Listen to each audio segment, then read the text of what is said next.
From the News Channel 5 Network, this is MorningLine.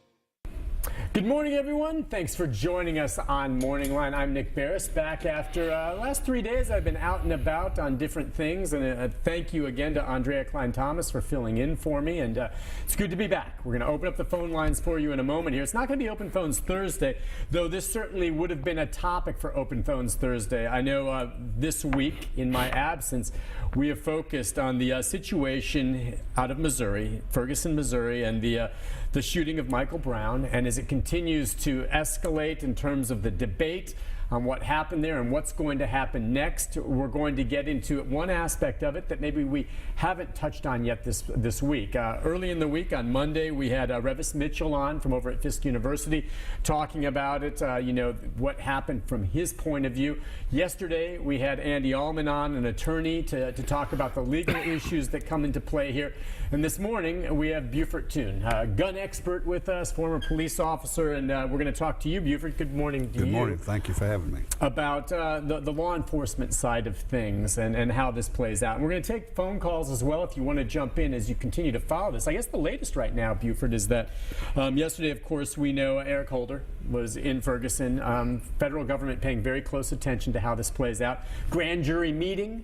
We understand the grand jury likely will be hearing at some point from Darren Wilson, okay, the officer involved in this.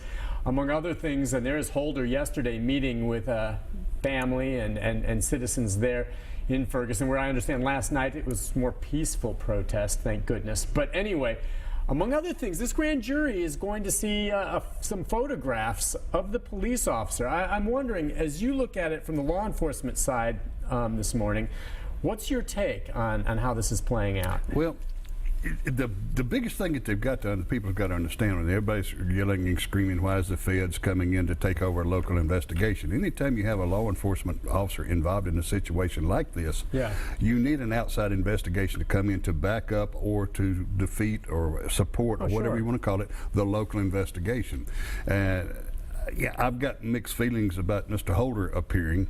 I think it's a good thing, and I think it's also could be a bad thing as far as what people are presuming is going to happen. Everybody needs to sit back and wait before they start pointing fingers and yelling and screaming. It's like you see the protesters marching with their hands up. Well, the autopsies are to come back with pictures showing that all the shots were to the front. So, and it's backed up that his hands were not up in the air. And from the people that I've been talking to that are not close but are involved in some of this stuff, the gentleman that was with him when they robbed the store is now in federal custody and is backing up what the officer said. Okay, yeah, initially you heard a lot about how, yes, he was surrendering, his hands were up, and that he was shot. I mean, and keep in mind, when this exploded right after the incident occurred, and there must have been an undercurrent too, certainly, in this community of some racial tension, and this set it off. And people are hearing a lot of things before, as you said, you have to wait, don't you? Exactly. And find out. Certainly, bottom line, tragic, someone shot and killed, all right? And the circumstances now have to play out, and the grand jury is going to hear all this. Right, and you got to stop and think. Name me one person that you know that does not have a cell phone with a video camera or some type of camera on it. If all these people were there that witnessed, where is all these video of this incident that turned bad? Now that makes you wonder if they don't want to show the video. Yeah, you wonder on that. Or maybe there is. Now, there is some video right in the aftermath that's been played recently that you hear some of the audio from the individual shooting it, and he makes it very clear, as he says, yeah, he was walking away, and then he turned around and came back to the officer. And there was just some periphery sound on it, as this was after the fact, where you see the young man there dead in the street. So, all right, as you see, and we're going to take calls and the take from you out there, what, as you've been able to research this, do you believe happened? Walk us through the conduct of the police officer and what you believed happened. I'm just giving this a wild side walkthrough. What you think perhaps the grand jury is going to hear. Exactly. They're going to see evidence from everywhere. They're out there right now requesting anybody with a cell phone that may have information to submit it, and giving a lot of people that were yelling and screaming and maybe involved in some of this stuff, they're probably going to give them complete immunity if they come forward with this information, which is going to either convict or exonerate.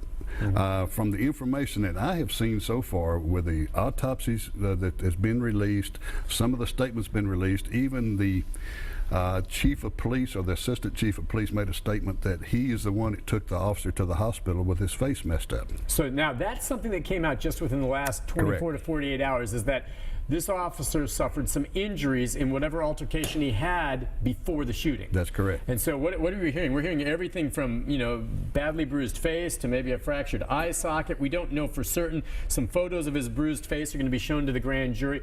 So how do we believe that occurred?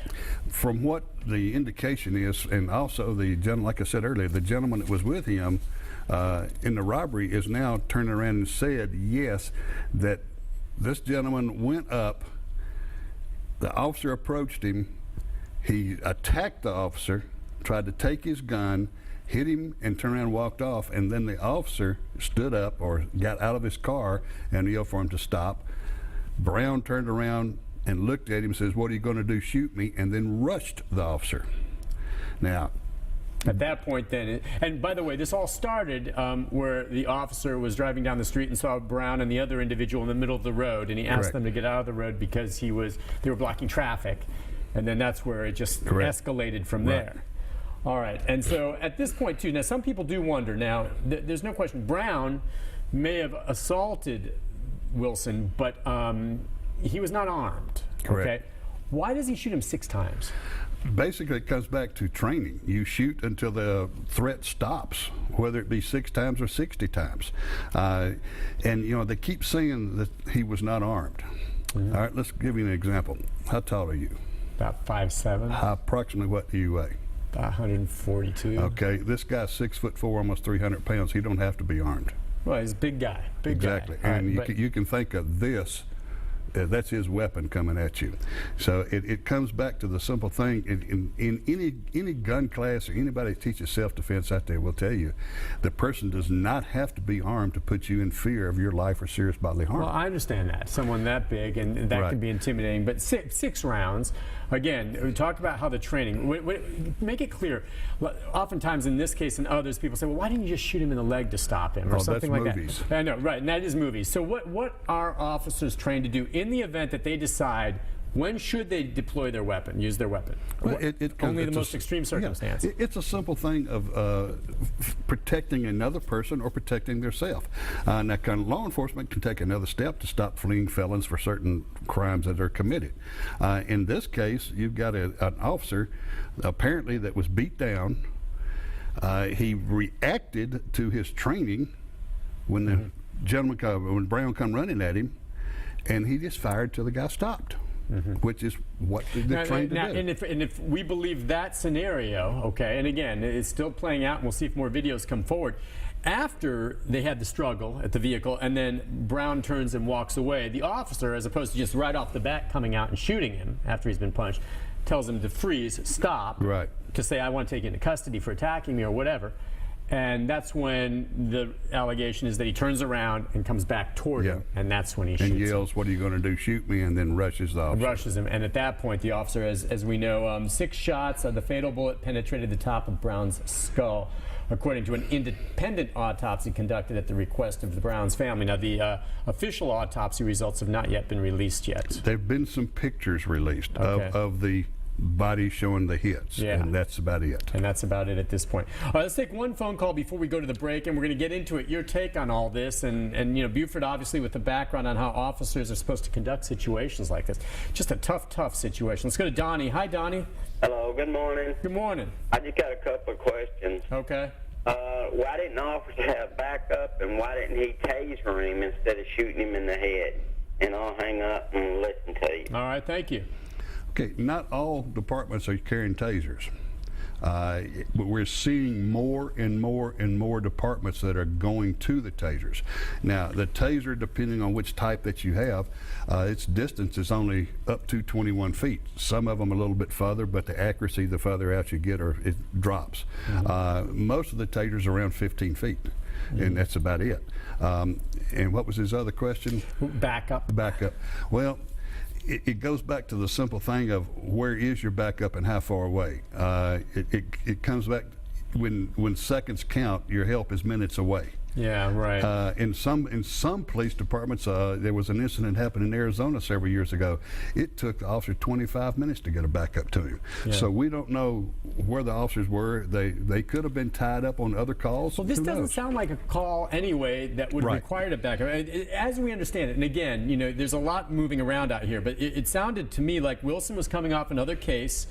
Okay, in this neighborhood. Correct. And he was on his way, back out of the neighborhood when he came upon Michael Brown and his friend, I guess a Dorian Johnson. Correct. Who were walking in the middle of the road. They were obstructing traffic. I think he said, hey, out of the road, and a confrontation escalated into physical violence. So when he's driving down the road, sees two people in the road, I don't think he's thinking, I'm going to need to get back. I'm going to tell them to get out of the road. They're going to get out of the road, and we'll just go on our happy way. Correct. But for whatever reason, then at that point, they either didn't get out of the road or said something back. Something escalated at that point. I guess they ignored him, and I guess he pulled over, started to get out of the car, and then the allegation is from some sources close to this right now that they shoved him back into the car, and then they started the exchange, beat him in the face, and the officer has some injuries. Correct. What's very interesting about this is it goes to the grand jury. Now, a lot of people are wondering what kind of charges would be brought. I mean, the district attorney chose not to. He said, let's take it to a grand jury, see if they indict. And if you're in the shoes of this officer, okay, did he do something wrong? Did he not? Either way, you've got to worry one way or the other if the grand jury is going to indict you, just to make an example, because of the powder keg of tension. And here's the thing. Even if he didn't do something wrong, okay, the lack of an indictment is going to create a big problem there. Correct. So it's a pickle how you get out of this now. It really is, one way or the other. He's basically screwed for the rest of his life. That's pretty much a bad situation. All right, well, let's take a break. 737-7587 is the number. You have a thought, your take on it. We'd like to hear from you on that. Lines are open. If you're on hold, stay there. We'll get to you right after this.